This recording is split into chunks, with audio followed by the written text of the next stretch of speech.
ભાઈ શ્રી હર્ષદભાઈ રીપડિયા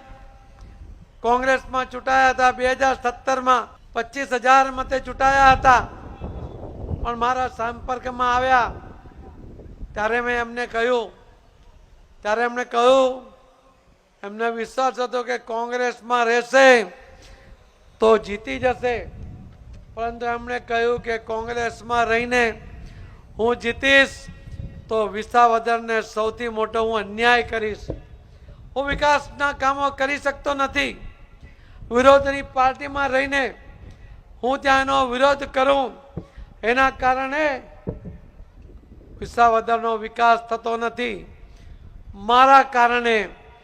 વિસાવદર અને ભેસાણને અન્યાય થાય છે એ મારાથી જોવાતો નથી અને એમણે ભારતીય જનતા પાર્ટીમાં માનનીય પ્રધાનમંત્રી શ્રી નરેન્દ્રભાઈ મોદી સાહેબમાં વિશ્વાસ વ્યક્ત કર્યો અને ભારતીય જનતા પાર્ટીમાં જોડાયા, હારી ગયા, 7,000 મત માટે હારી ગયા, પરંતુ એક પણ દિવસ એમણે પાર્ટી છોડવાનો વિચાર નથી કર્યો।